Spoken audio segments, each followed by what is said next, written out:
Hello students, welcome to Sudha's classes. आज हम class 9 की थ्योरम पढ़ेंगे, the mid point theorem. Mid point theorem हमें क्या कहता है? The line segment joining the mid points of two sides of a triangle. कोई एक ट्राइंगल है, उसके दो साइड्स में मिड पॉइंट है, एक है डी और एक है ई, हम इसको मान लेते हैं। और इसी मिड पॉइंट को आपस में एक लाइन ज्वाइन कर रही है, ठीक है, is parallel to third side. तो वो लाइन डीई वो पैरेलल है थर्ड साइड, मीन्स बीसी के पैरेलल है, and it is also half to the third side. और वही लाइन थर्ड साइड के भी हाफ है। ये हमें गिवन है और हमें प्रूफ करना है कि DE is parallel to BC. और दूसरी चीज क्या प्रूफ करनी है कि DE is half of BC. हमें ये प्रूफ करना, तो गिवन में है triangle ABC, D and E are midpoints of AB and AC। अगर आप चाहें तो इस लाइन का मीनिंग ये है, D जो है मिड पॉइंट है AB का, ठीक है, तो इसका मतलब है AD equals to BD, comma, and E is the midpoint of AC. E is the midpoint of AC, means AE equals to EC. AE equals to EC. इस लाइन का ये मीनिंग है। हमें प्रूफ करना है DE is parallel to BC and DE is half of BC। एक बार मैं फिर से समझाती हूँ थ्योरम। थ्योरम में ये कहा गया है कि ट्राइंगल है, उसकी दो साइड्स हैं, उन दो साइड्स के मिड पॉइंट्स हैं डी एंड ई। उसको ज्वाइन करने वाली जो एक लाइन है वो पैरेलल है third side, D is parallel to third side, ये प्रूफ करना है। And it is also half to the third side, और वही लाइन थर्ड साइड के हाफ है, means D is half of BC. ये चीज हमें प्रूफ करनी है। मैंने यहाँ लिख दिया। कंस्ट्रक्शन में हमने क्या करना है, एक लाइन ऐसे ड्रॉ करनी है जो सी से जाए और वो ए बी के पैरेलल हो। तो ऐसे वो पैरेलल हो, और हमें एक्सटेंड करना है ई को आगे तक, जिसका नाम रखेंगे हम F. Extend E to F. तो हम लिखेंगे पहले कंस्ट्रक्शन में, draw C F parallel to A B and extend DE to F। ठीक है, अब प्रूफ में आ जाइए। प्रूफ में क्या करना है हमें, इन्हीं दो ट्राइंगल्स को AED एंड CEF, इन दो ट्राइंगल्स को कॉन्ग्रुएंट प्रूफ करना है। हम लिखेंगे in triangle AED and triangle CEF। हम यहाँ पे एंगल्स के नाम लिख देते हैं 1 2 3 करके, ताकि आपको बहुत आसानी हो जाए और प्रूफ करने में आप लोगों को आसानी हो। अब आप देखिए, यहाँ पे AED, यहाँ पे एंगल 1 लिखा और CEF यहाँ पे एंगल 3 लिखा है। तो एंगल 1 इक्वल्स टू एंगल 3, क्यों? वर्टिकली अपोजिट एंगल्स होते हैं, वर्टिकली अपोजिट एंगल्स। ये वर्टिकली अपोजिट एंगल्स कैसे हैं, आपने पढ़ा होगा। जब कोई दो लाइन आपस में इंटरसेक्ट करती है तो उनके जो अपोजिट एंगल्स होते हैं वो वर्टिकली अपोजिट एंगल्स कहलाते हैं। जैसे ये और ये वर्टिकली अपोजिट एंगल हो गए, तो उसी की वजह से एंगल 1 और एंगल 3 क्या हो गए, वर्टिकली अपोजिट एंगल्स। दूसरा है एंगल 2 इक्वल्स टू एंगल 4। भाई ये ऑल्टरनेट इंटीरियर एंगल्स हैं, ऑल्टरनेट इंटीरियर एंगल्स। अब आपको मैं बताती हूँ कैसे। देखो, ये लाइन ए बी ऐसे है और ये सी एफ ऐसे है और डी एफ ऐसे जा रही है। ये वाला एंगल इस वाले एंगल के इक्वल, ये 2 है ये 4 है, ये दोनों इक्वल हैं। क्यों? Alternate interior angles. ये ऑल्टरनेट इंटीरियर एंगल्स की पहचान है, ठीक है। थर्ड चीज देखिए, E is the mid point. जब E मिड पॉइंट है तो AE इक्वल्स टू EC। देखो गिवन में लिखा हुआ भी है, AE इक्वल्स टू EC। क्यों? E is the midpoint. E is the midpoint of AC. So therefore triangle AED is congruent to triangle CEF by कैसे?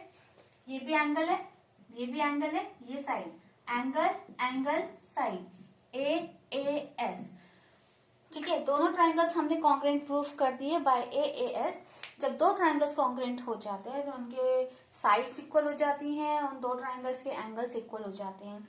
तो जिस वजह से इसमें कौन सी साइड्स इक्वल हो गई? एक तो ED या DE इक्वल्स टू EF हो गया, DE इक्वल्स टू EF हो गया by CPCT. Okay, next AD equals to CF, AD equals to CF, ये भी इक्वल हो गया बाय CPCT. इसको फर्स्ट मानो, इसको सेकंड मानो. अच्छा, अब एक चीज और है, ये जो DE इक्वल्स टू EF है इसकी हमें आगे जरूरत पड़ेगी तो उसको अभी यहीं पे रहने दो. लेकिन जो दूसरा है AD इक्वल्स टू CF, उसको देखो, AD इक्वल्स टू CF और यही AD BD के इक्वल है भाई. क्यों? क्योंकि D is the mid point, D mid point है और इस वजह से AD और BD इक्वल है, गिवन में भी है. तो हमको पता है कि AD is equals to BD. यहाँ पे आप लिख दीजिए गिवन. ये हो गया थर्ड. तो अब आप एक चीज देखिए, AD CF के इक्वल है और AD ही BD के इक्वल है. तो जब AD CF के इक्वल है और AD ही BD के इक्वल है तो इसका मतलब BD और CF दोनों इक्वल हुए एक दूसरे के. ओके, तो हम यहाँ लिखेंगे from second and third we get, क्या मिला? BD equals to CF. अच्छा, दूसरा कि हमने ये वो कहा था कि कहते हैं AB is parallel to CF. कैसे आया? बाय कंस्ट्रक्शन में हमने करा था. देखिए यहाँ पे है ना, AB is parallel to CF या CF is parallel to AB, बात वही है. तो AB CF के पैरेलल है तो BD भी तो CF के पैरेलल होगा. Therefore, BD is parallel to CF. तो अब ये तो हो गया फोर्थ और ये हो गया फिफ्थ. तो from fourth and fifth we get, हमें क्या मिला? हमें मिला कि BD CF के पैरेलल है और सॉरी इक्वल है और BD ही CF के पैरेलल है. जब कोई दो लाइन पैरेलल प्रूफ हो जाती हैं, वही दो लाइन इक्वल प्रूफ हो जाती हैं तो वो पैरेललोग्राम कहलाती हैं. ये उसकी प्रॉपर्टी है पैरेललोग्राम की. तो देयरफॉर, ठीक है, यहाँ तक समझ में आ गया. BC DF के पैरेलल हो गया. तो जब DF BC के पैरेलल है तो DE भी तो BC के पैरेलल होगा. DE is parallel to BC. ये चीज आपको समझ में आ गई कि जब BC DF के पैरेलल हो सकता है तो BC DE के पैरेलल भी होगा. ओके, अब आ जाओ इसमें कि दूसरी चीज क्या थी, प्रॉपर्टी मैंने बताई थी कि BC इक्वल्स टू DF. ये भी तो एक दूसरी प्रॉपर्टी है. सॉरी, हाँ, दूसरी प्रॉपर्टी है कि BC भी DF के पैरेलल इक्वल होगा क्योंकि ये पैरेललोग्राम है. अच्छा, जब DF को आप ध्यान से देखिए, DE और EF इसमें दो टुकड़े हो रहे हैं, इसके दो पीसेस हो रहे हैं. तो BC इक्वल्स टू क्या हो जाएगा? DE plus EF. BC equals to DE plus EF.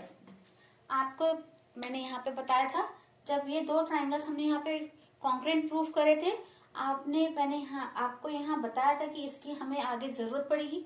तो देखिए, मैंने यहाँ पे DE equal to EF proof किया था, क्योंकि दो ट्राइंगल जब कॉन्ग्रुएंट हो गए तो उनकी दो साइड्स क्या हो जाएंगी, इक्वल हो जाएंगी बाय CP CD से। तो उसी तरह यहाँ पे EF किसके इक्वल है, DE के। तो मैं इस EF की जगह क्या लिखूंगी, DE, और ब्रैकेट में लिख दूंगी फ्रॉम फर्स्ट। तो आपको समझ में आ जाएगा कि आपको ये फर्स्ट देखना है, ठीक है। अब हो गया, तो BC equal to twice of DE।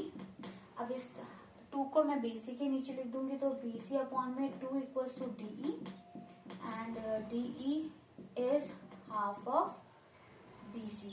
आप BC अपॉन 2 को इस फॉर्म में भी लिख सकते हैं। तो हमें क्या मिला, इसको मैंने 5th इक्वेशन माना था, इसको मैं 6th मानती हूँ, और इसको मैं 7th मानती हूँ। तो हमें ये प्रूफ करना था कि DE is parallel to BC, यहाँ पे प्रूफ कर दिया, and DE is half of BC, हमने यहाँ प्रूफ कर दिया। हम यहाँ लिखेंगे हेंस प्रूव्ड, क्योंकि हमने यहाँ पे दोनों चीजों को प्रूफ कर दिया। स्टूडेंट्स, अगर आपको मेरी वीडियो पसंद आई तो मेरी वीडियो को लाइक कीजिए, कमेंट कीजिए, चैनल को सब्सक्राइब कीजिए और बेल आइकन को प्रेस कीजिए। Thank you.